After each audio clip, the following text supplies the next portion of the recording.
Hi everyone, I'm Vanessa, Parent Support for Understood. Thanks so much for joining our Facebook Live conversation today. Today I'll be talking to one of our road trippers from Being You, Noah. But before we jump into our conversation, I'd love to tell you some more about the Being You documentary. Being You was created in partnership with the Understood team and Road Trip Nation, and it follows 3 young adults with learning and attention issues. Now, if you haven't seen the film, you could do so by heading over to beingyouFilm.com to watch the 1-hour documentary. I've watched it, and I have to say it is amazing and really empowering. So Noah, I am so excited to have you here today. Welcome.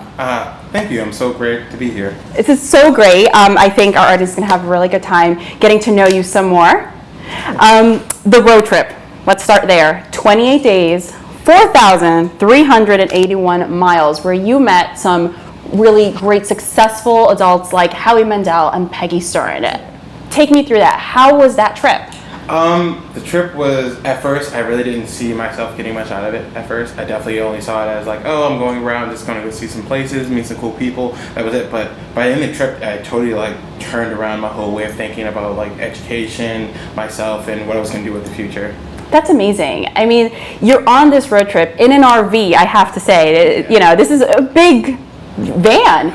Yeah. It was definitely way bigger than what I thought it was going to be. I can imagine. I mean, and it sounds amazing. You were so energetic on this trip. So I have to ask 3 words to describe the road trip. Inspiring, unexpected, and accepting.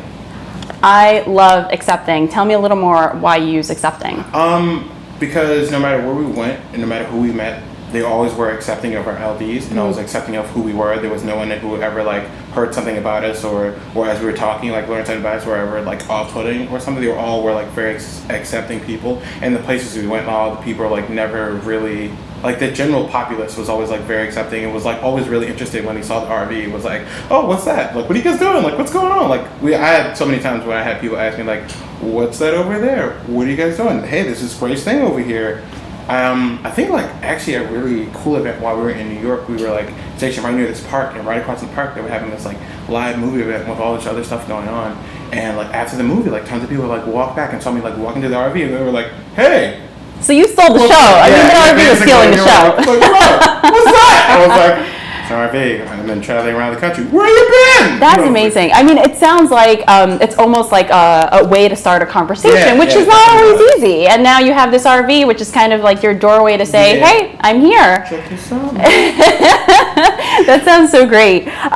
So talking about starting a conversation, icebreakers. I mean, you were not on this RV alone, as I mentioned. No. 3 young adults, 2 other young ladies were with you. Yeah.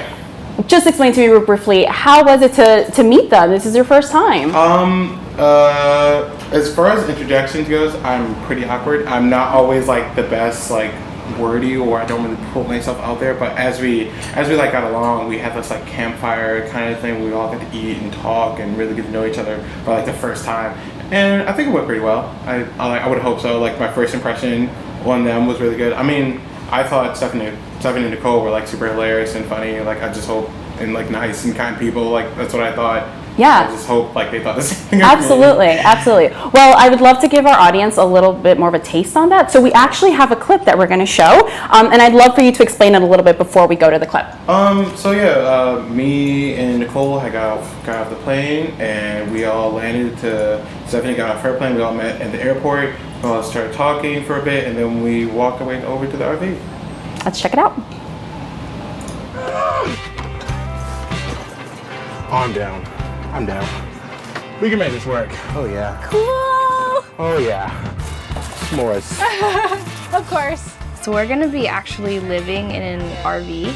I've never even been in an RV, so I think it's gonna be a little challenging in some ways because it's always a little nerve-wracking when you're okay, I'm gonna be stuck with 2 other people and a film crew that I don't really know that well, how all of that will fit in the RV. And what about laundry? Do we stop at a laundromat? I hope we can stop at a laundromat. I don't think I have enough underwear to last the whole trip. Mom was you can never have enough white tees. Okay, Mom. But you know what? Whatever it is, it's gonna be worth it. So I'll figure it out. That's a fridge. Oh yeah, I can work with this. This isn't hard. I'm a little bit nervous. I'm a guy and there are two girls. So being like the only guy is like, I don't want to seem rude to ask, but does that hairbrush have all your hair on it? Yeah. Cool. I'm in girl town. I'm in girl town. I'm in a girl town. That is hilarious. Please tell me more. I mean, I think it's pretty self-explanatory. I mean, when I got on, I was like, cool. I'm seeing the room, I'm seeing the space. I'm kind of like peering down the hall. I'm like, man, there is not a lot of room. Not a lot of room in this like little like we're all tight in this one compact space, and I'm like with two older women. And I'm just like, okay, like I can deal with this. Like it's fine. It's totally fine. Like I'm gonna obviously have to accommodate in its gap, but like that was probably like the thing I had to wrap my head around. I was like, God, there's gonna be some like habits that we do that was gonna be like, Absolutely, oh, man, I've gotta get used to absolutely. that. I mean, you were with two young ladies, but you were also away from your family. Yeah. So explain to us, how is that like to be away from your family and be independent for 28 days? I mean, as a kid, I was always independent. I was very independent. My mom's like always taught me to be independent as an independent person. I was by that point, I was like very much used to being away from my mom and brothers and sisters. I mean, I definitely miss them. There's definitely like they're all really funny people. They're like definitely like more of me basically in a sense.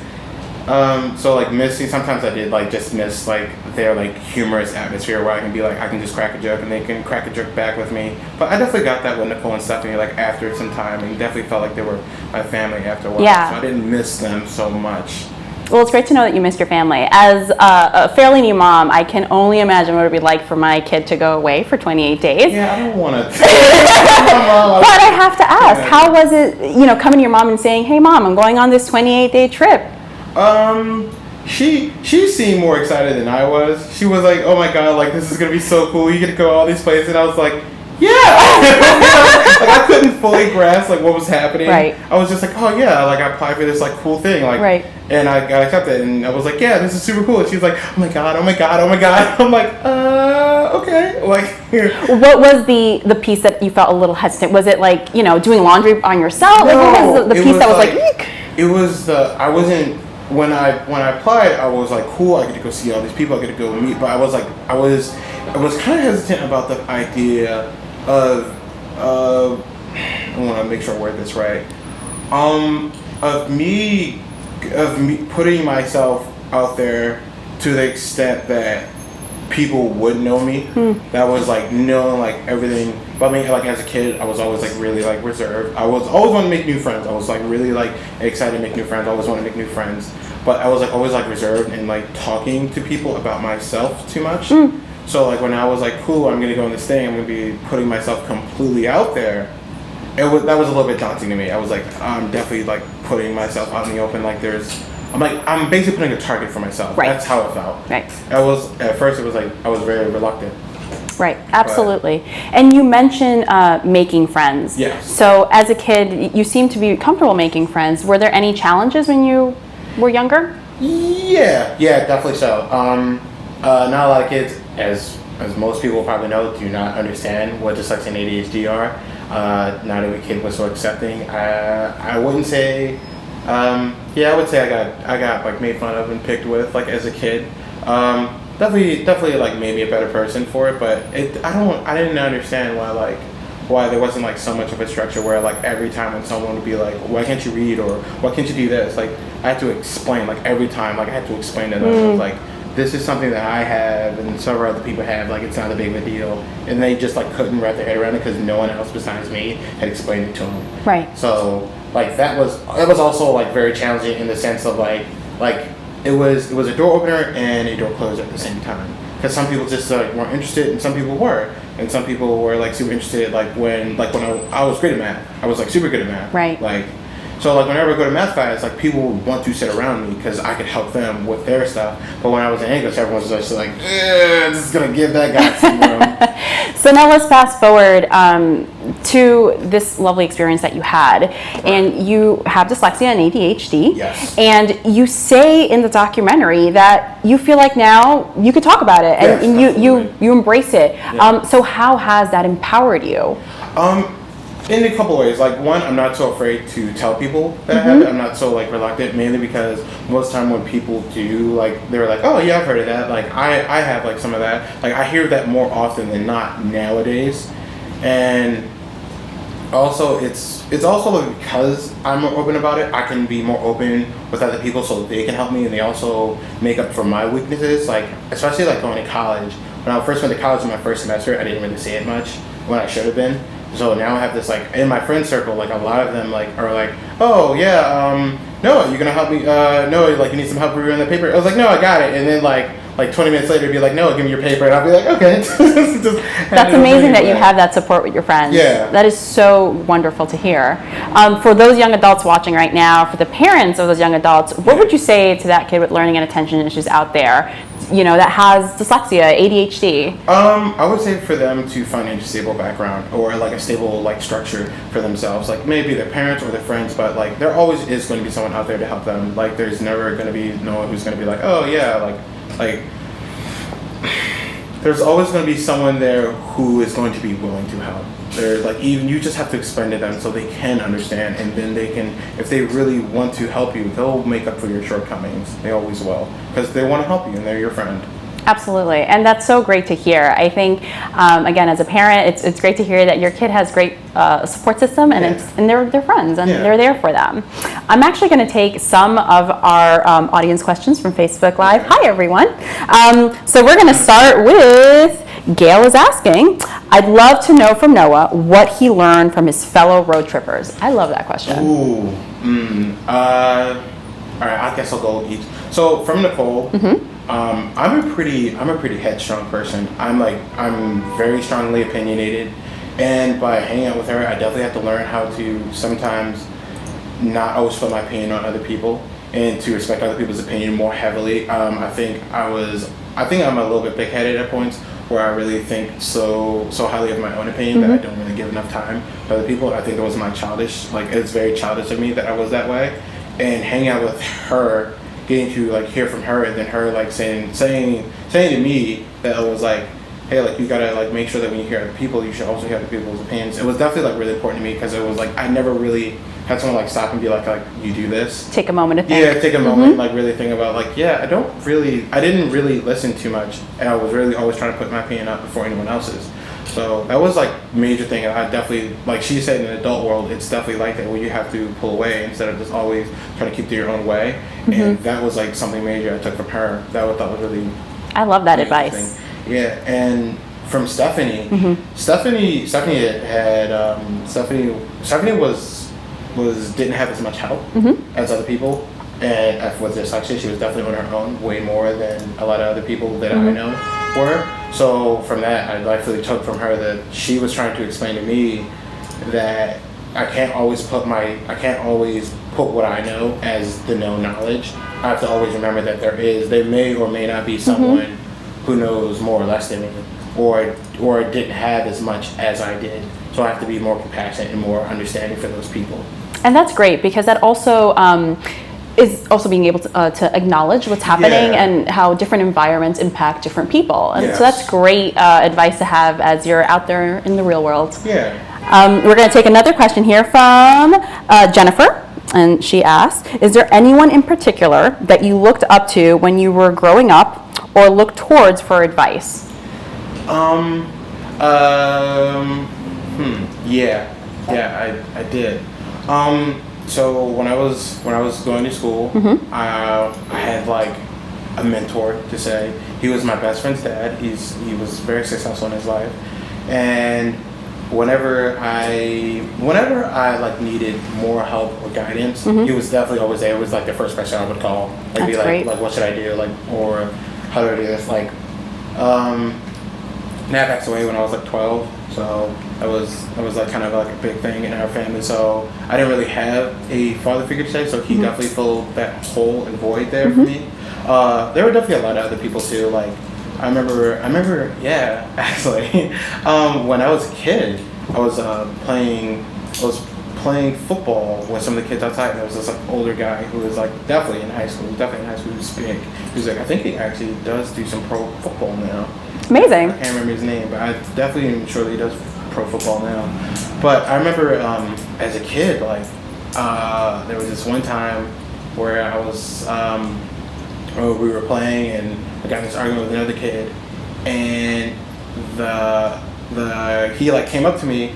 And it was like, look, like some things aren't worth arguing about. Like sometimes you should just let it go. Like it's just a game, man. Just Absolutely. let it go. And that definitely carried with me through a lot. Like it seems very small, but it was like all these like small moments that like. It definitely sculpted me. applies Yeah. to a lot of things. I actually want to hone in on a word that you said, which is mentor. And having a mentor can be really great and impactful, and it sounds like it was really great and impactful for you. What would you say to the young adult out there looking for a mentor? Is having a mentor friend really helpful? Where would you look for a mentor? I think a mentor can come from anywhere. I think it's like anyone who can offer you some learning. Doesn't mean that they have to be experienced either. Like I consider my best friend at college to be a mentor. Like he gives me advice all the time where I'm just like, oh man, like that was super better than my idea. Like let me take that, or some piece of his life that I didn't learn yet that he was going to tell me. And there are some points where I give him stuff. I think like having a mentor really has to come down to the point and where you can take something from someone else and you can give back to that, or like where you can pull away from an event that may not have been your own, but you can always take away from it. That's Absolutely. where I think a mentor comes Absolutely. And I think that's really great advice for those out there looking for that mentor role. It can be, again, really impactful and empowering and help you along the way. Yeah. We have another question here. We have a teacher question. Angela asks, how can teachers for students with learning and attention issues build a better classroom environment? So I'm gonna take Angela. That's a great question. Thanks so much. I'm gonna take it from a kid's perspective. Okay. What made you comfortable in the classroom? What didn't make you comfortable in the classroom? When I was put on the spot to do something, it never made me comfortable whenever a teacher would be like, hey, can you read in front of the class? That was never fun. That was always embarrassing. And I understand the point was to get them to speak out loud and to do so. And maybe sometimes a kid wouldn't raise their hand, so you felt like they were being lazy. But a lot of times when teachers did call on me to read, it wasn't because I was lazy, it was because I was embarrassed and I didn't want other people to know that I couldn't read like them. So it was to that extent, like I think when teachers like notice, like if you do notice, like no one's perfect, not everyone's gonna notice. But if you do notice that, maybe instead of like calling on them, maybe you should be like, hey, like maybe if you understand you're having trouble reading, or maybe during recess time or during lunchtime, would you like to have us in at lunchtime with me and we can practice reading? Like taking those like small little steps were like really important to me, and something I always wish for like as a kid. I think I had private tutoring in the morning when I was a kid, and in the afternoon I definitely I still couldn't read. So my grandmother, who used to be a teacher, would always like be like, "Oh yeah, no, like you can read, baby, like you got it." Like she always it was encouraging. Yeah. And she understood like what the teacher was doing. So she always be like, "Look, don't get frustrated, don't get mad. She's just trying to help you. She just doesn't know how to because she doesn't understand." So I think that was like one of the major like big things. Right. That's not cool. I think to help. Or to like what was like the best thing about in that kind of environment was when some of the teachers did find out, like some teachers did like pick up on it, they would find different ways for me to show that I was improving, or to show other ways besides like me reading out in class. Like I know sometimes people are like, yeah, read to yourself and then mark on your page or how far you got. And then next time when I came, I noticed that she like putting this small little marker on my page that said, this is where you rate to next time, try to get here as far. It's okay if you don't, but try to. I like that. Yeah, it was like I didn't have to publicly make it known to other students. Right. But it was like very well known to me that like I had gotten farther. I was getting better. I like that. And I think that's so encouraging, to your point, in not a public way, right? Yeah. It's just like you come into class, you open your book, and there's that little piece of encouragement right there. And Yeah, you're like, like, yeah, you I'm got going to it. try to Like, get there. yeah. Yeah, I really like that. Kudos to that teacher out there. That was really good. We have another question here from Daniel. Really inspiring documentary. Thank you. I thought so too. Good job. Thank you. I'd love to know what Noah's mom had to say about him going on this trip. So similar to the question earlier, your mom sounded really exciting. Yeah. But did she seem a little nervous? Yeah, she did. Okay. She did. She was excited, but at the same time, she was nervous. To her, she was like, "This is like totally an adventure for me." Yes. Like I've always been excited about traveling. I just never traveled in state. Always traveled outside of state. So whenever I told her about it, she was like, "Oh yeah, this is your chance. Like this is your chance to go see everything." Yeah. At the same time, I felt like she was nervous. She just couldn't be nervous for my sake. She was like had this like, because when I was leaving, she was like. He was like always like trying to make sure I had everything. When I knew I had everything, she would be like, "Do you have this? Do you have this? Do you have this? Do you make sure you have enough? Do you have enough underwear? Do you have the like?" Well, the you basic mentioned in one?" documentary the Yeah. white T-shirts. Yep. Yeah, she was definitely like just trying to make sure I Yep. had everything I need, and it's definitely expected. Even like now when I go traveling and stuff, she's always like, "Do you have everything? Are you all right? I'm gonna miss you." And I'm just like, "Mom, this is like the 8th time we've done this." Like, I understand. She's like, "Maybe it's just my motherly instincts." I'm like, "Yeah." I feel her. So. Yep. Yeah, I get it. Totally get it. So 28 days on the road. Yeah. What was your favorite state and why? Like, what state just captured you? That is so hard. I'm Hard. sure.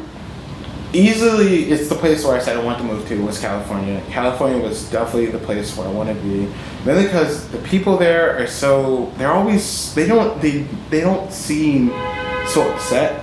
Like coming from the Baltimore setting, like where a lot of people are just kind of like seem like they were like really beat down, and that's just because of the system that's set up there and that they're working through. They're working through that right now.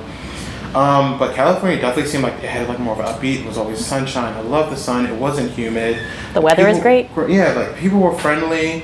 Like there was just so many things that I couldn't do in the city of Baltimore that I could do out there. I love surfing. I love being outside. The weather was great. I love nature. There's tons of wildlife.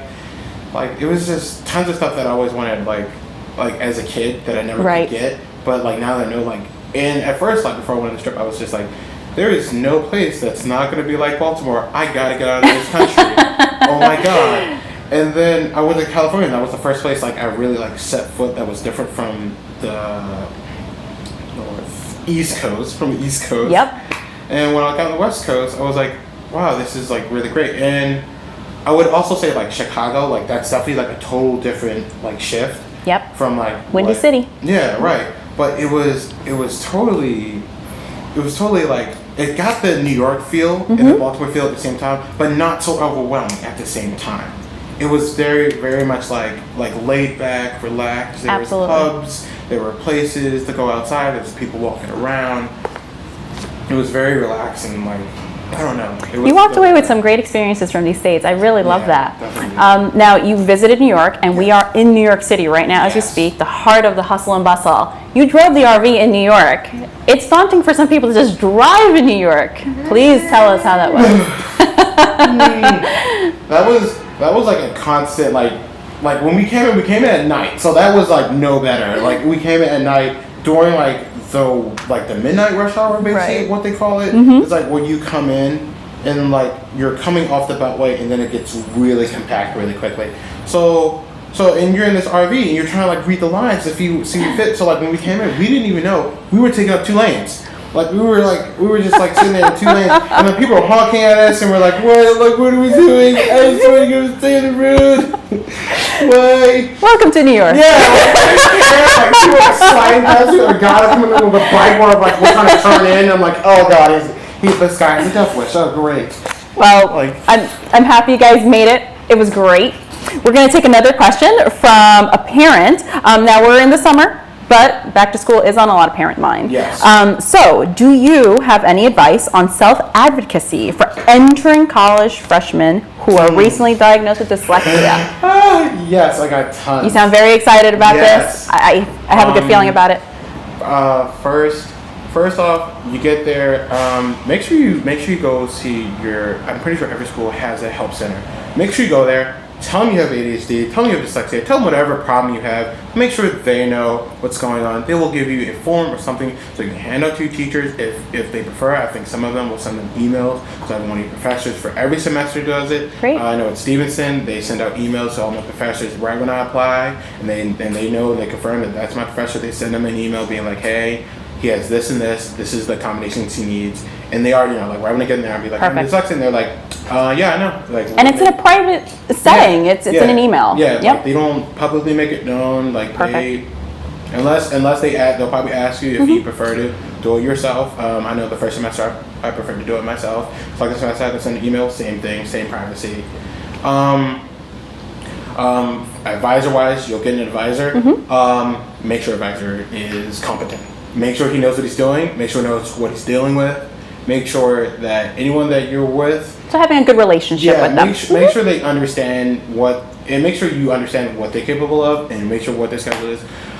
If you understand that their schedule is very difficult, make sure you tell them that. Talk to them. Like if you understand that like you need someone with a more constant schedule, make sure they know it. Make sure you tell them that. Make sure that like I need you to be here more often. If they can't, tell them that like, hey, no hard feelings. I need to find a new advisor, and most of them will understand, and they'll be like, okay, I'll schedule with a new advisor, and we'll get it all settled out. Third and last thing, make sure you get a nice stable group that understands where you are. Also, tutoring. Don't be shy of tutoring. That was my mistake my first semester. I didn't get tutoring for some of my classes, and I should have got tutoring. Like there were some classes where I was like, I know exactly what I'm doing. If they're like definitely your like non-prerequisites and you're interested in it, especially if you're dyslexic, I think it'll be super easy for you. Like I'm really focused on things that I love. It's really easy for me to understand. If you know you're gonna understand, you're not gonna need. Most likely, you're gonna fall short somewhere else. So if you do, make sure you get it. If you openly notice, and you're like, hey, on your first paper, you get a D or C. That's probably the one point in time when you're like, time for me to go get a tutor. I'm obviously messing up somewhere. Let me have someone else help me where I need to make them. And you mentioned the building like a relationship with your advisor, which I think is really important as well, because you build almost a friendship, and they get to know you, and you get to know them. So to your point, when they have the office hours, they get to know your interests, what your strengths are, what your weaknesses are, and they can really help you almost tailor your schedule in college. Now you mentioned something that I think our audience would really love to know a little bit more about. Your first year, you said you did it on your own. Yeah, did it on my own. Okay, how was that like, and how did you approach a professor? I mean, you're talking lecture halls. Okay, yeah. So basically, what I did first class, if he was there early, some teachers will show up early. If you think they're gonna show up early, go there early, or maybe like find a previous class before them, or maybe like just sit after class and be like, hey, I know you have another class, or just raise your hand and be like, hey, I understand that you have this big hall, but after class, do you have time to talk to me? And he'll most likely be like yes, or he'll be like, maybe another time, can you send me an email? And like you have to be also understanding of those professors. They're human beings too. They have jobs. I've seen plenty of people try to talk to them, and they're like, "Hey, I'm in a rush. I have kids." Being flexible. Yep. Yeah, like just understand. You have to be understanding that they're not always going to be there for you. They are people. They do have lives outside of teaching, and you have to be as flexible with them as much as they have to be flexible with you. And sometimes you will get professors who won't fully acknowledge that you have dyslexia, and you need to make that very clear to them that that's not okay, and they need to be respecting that you have an issue and that they do need to address it in some way. I love that. I think that's really great. And again, being flexible and just building up that relationship is really important, because now you're in college and you're on your own, but you have your support system. One more thing. Absolutely. Also, with not just your advisor, your teachers. Some of your teachers can be your best friends. My first semester teacher, I still send him emails all the time about what I'm going to do for the summer, what kind of stuff is open for me and available. Be friends with your teachers too. These teachers aren't just teachers, they're people. They can be funny, they have humors. You'll get some wacky teachers who would like straight up like seem like odd, but they're still normal people and they still have humors and they're people. Just remember that your teacher isn't teacher. This isn't high school. This is college. There's teachers that are there to help you. They're not always there. Well, Yeah, God, that came out wrong. No, I love that. No, I love that. No, I think you're on the right track. I think it's really good. You're making that friendship connection, and they're there for you. And these are genuine connections to make with not only your peers, but someone who's there and giving you a little guidance in life. And college is a big step, so it's great to have someone. Yeah, no, you did a great job. Good for you. Okay, I have one other question that I think would be really great for our audience to know. Again, you met really wonderful, successful people on this road trip. Was there anyone in particular that you felt like, whether they said something that you walked away saying, that's going to be like ringing in my head forever? Derek was definitely a major. But I think I've mentioned this like all the time. But like right when I went, I was kind of in this like personality crisis where I really didn't know where I fit. I was kind of living these because like one, I was African American, but I was also living in this predominantly Caucasian world. So it was definitely like very difficult for me to like try to like figure out where I placed. Like either I resided in the African American community or I wasn't. Like these are my I reside in the Caucasian community. And in the end, Derek had just like really spoke to me, being like, look, like people are gonna try to label you and put you in places where it's gonna be way easier for them. But you gotta understand that you don't have to see you that way. You see you as who you are. Like you're Noah. That's it. Like there's nothing more to that than you have to explain. When someone asks you who you are or what you represent, you say, I represent me because I'm me. That's it. That's definitely the main thing I took away from that. That I didn't need to place myself in some category or some label. I needed to place myself wherever I felt comfortable because that's the place where I wanted to be and that's where I needed to be. That is very empowering, and I think owning that as a young adult is really wonderful to hear, and I'm sure it resonates with so many of our young adults in our audience out there. Absolutely. So before we go, last words of wisdom to parents, young adults, what are they? Never be afraid. Never be afraid to go shoot for anything. Never be afraid to reach too high, and don't be too shy when you're shooting too low. There's nothing wrong with going for that. If you want to shoot for something that's not that great, but also understand that there's nothing wrong with shooting for greater. Like even if people call your dream stupid or your idea stupid, always understand that your dreams, some of them are supposed to be silly. Remember when I was a kid, I said I wanted to do electrophysics, and someone said there's no such thing as electrophysics. That's the stupidest idea ever. And shortly after that, I was like, man, there's no electrophysics. That's a bummer. And then I had someone tell me like, yes, there is. Like, what are you talking about? Yes, there is. There you go. There's tons of like stuff you can do just because someone tells you that you can't do something. Like, don't let that stop you. You can always do something. I'm doing stuff all the time that I never thought I was going to be able to do. I'm here right now, and I never expected I'd be talking to all these people, talking to you guys about all this like great stuff that's happening and all the trip and all this other stuff. Like I never expected this to happen, but it's happening. That's so fantastic, and we're so excited that you're here with us. You're a wonderful young adult, and I really appreciate you being with our audience and sharing your story with us and us getting to know you a little more. This has been so much fun. Yeah, it has. To our audience out there, I want to thank you for joining us. I hope you got so much wonderful information about Noah as much as I did. And remember, if you haven't seen the film, go to beingyou.film.com to watch the lovely 1-hour documentary, Being You. Thanks so much for being with us. Noah, thanks again. No problem. Have a great day, everyone.